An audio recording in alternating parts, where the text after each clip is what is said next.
What's good, ladies and gents? Welcome to the MKO Pugilism Boxing channel, where we talk all things boxing. Remember to like, subscribe, make sure you hit the bell notification, put that on all so you can get notified as soon as we drop any new content on the channel. So without further ado, let's get into it. So subject to matter of this video is something that's on a lot of people's minds, following this weekend's fight just gone between Tyson Fury and Deontay Wilder. And we have many people commending Tyson Fury, and rightly so, on his performance on the weekend. Great result for him. And many are now saying that, well, Tyson Fury, he's an all-time great. Tyson Fury, according to some, I think it was some journalists to do with, it's one of the papers, I think the Mail, or it might have been a Beat. There was a journalist who was saying, yeah, Fury's up there with Muhammad Ali now, sort of thing,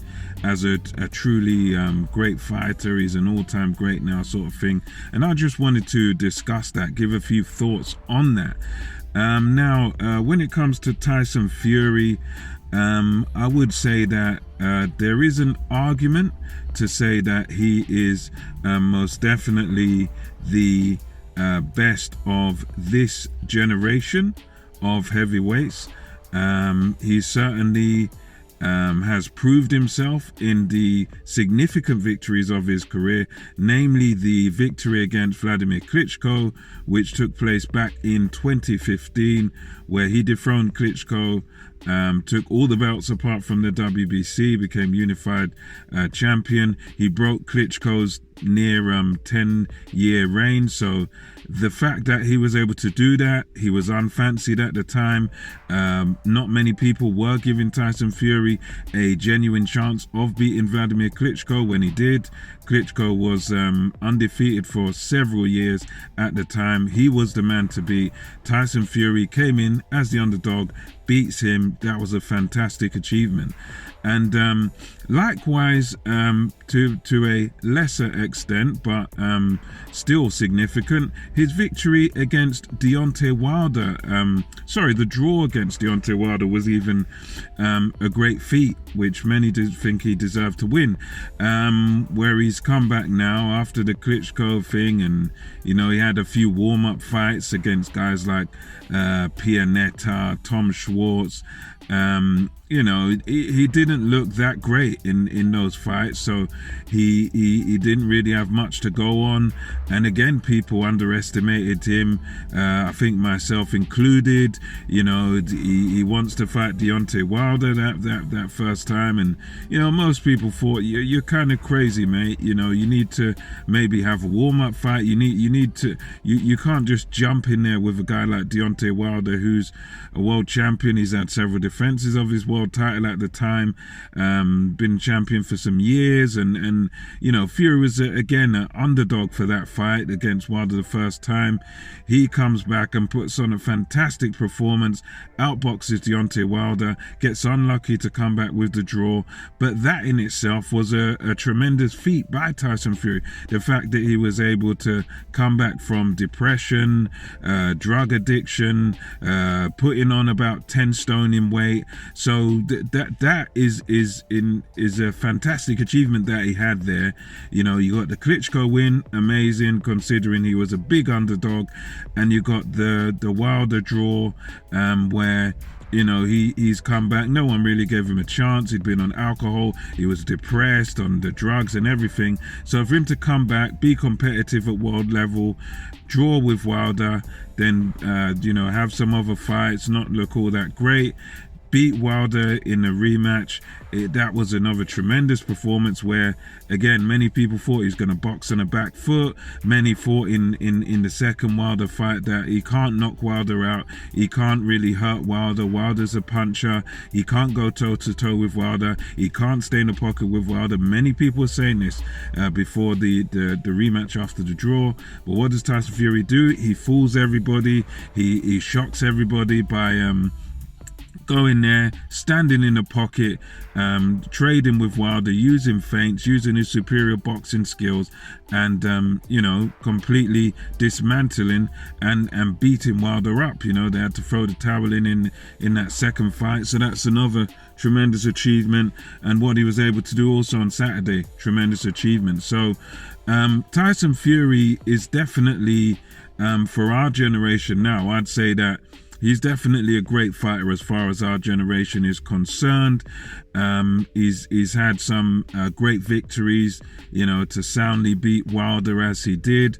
Fantastic. The Klitschko victory, fantastic as well. So I think in our generation now, he's definitely established himself as, one of the top dogs. I think, however, that he's still, in my book, has more to do to say he's kind of the greatest, or let's say the best, hands down, of this generation. And I think he's got to do certain things, like, for just in my book at least, obviously Joshua and Usyk had their fight. Usyk come out on top. And I think for Fury to sort of establish himself as the best of this generation, I mean, I would argue that yes, he is number one in our generation, because obviously, Joshua lost and whatnot, and then you have Usyk, who's new to the division. So there's no doubt that Tyson Fury is number one in this generation. But I think for him to establish himself as the greatest, or an all-time great, or something of this nature, for me, he's still got more to do, because all the greats throughout history made multiple defenses of their titles. And for Tyson Fury, as great as his achievements have been, those great victories he's had, he's only actually defended about once, and that was over the weekend against Deontay Wilder. So for me, for him to be considered the greatest of this generation, he's got to now defend his titles.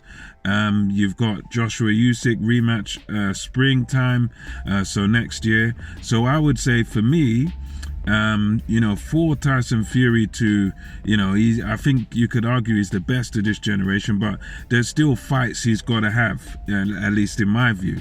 I think he's got to have the defense of the WBC title, and that will more than likely be against Dillian Whyte, because you've got Dillian Whyte versus Otto Wallin. Although I'd say that's no foregone conclusion, that fight. There's no guarantee that Dillian Whyte wins that fight, but I'd favour him, to beat Otto Wallin. So for me, I think for Fury to really be, saying I'm the best of this, I'm sort of the all-time great status, I think he's got to fight is mandatory, whether it be Otto Wallin or Dillian Whyte.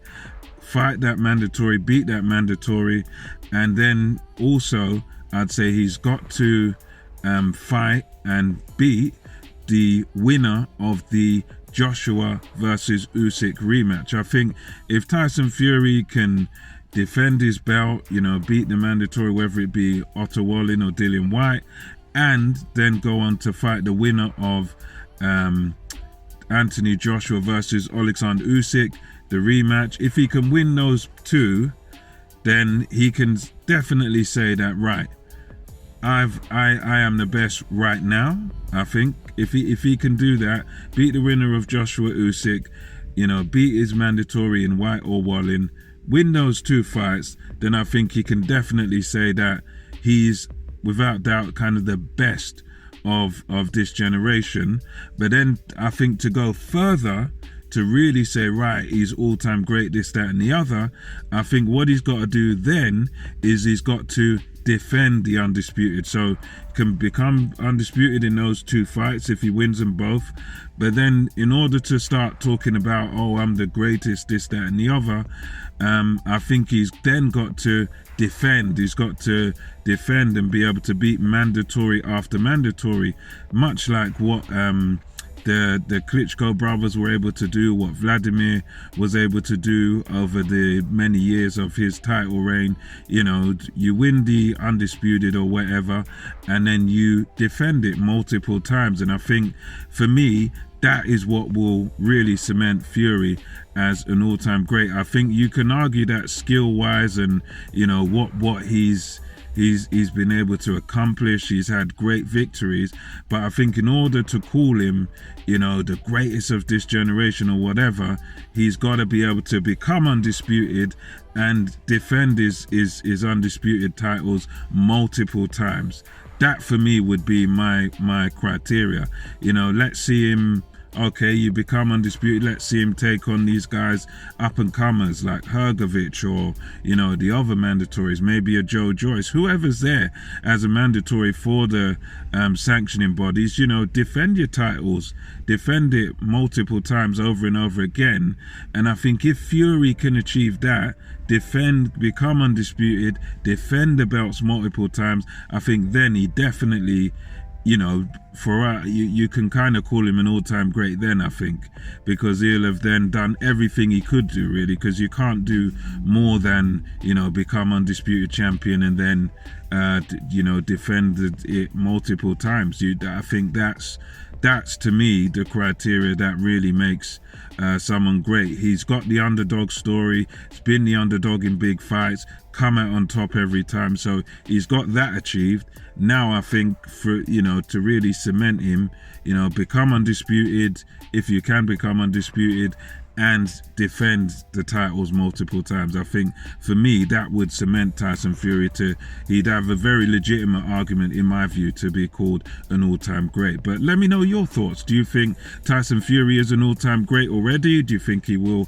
become an all-time great? You know, who do you think he should fight next? Let me know your thoughts. And until next time, this is MKO Pugilism. We over and out. Until next time.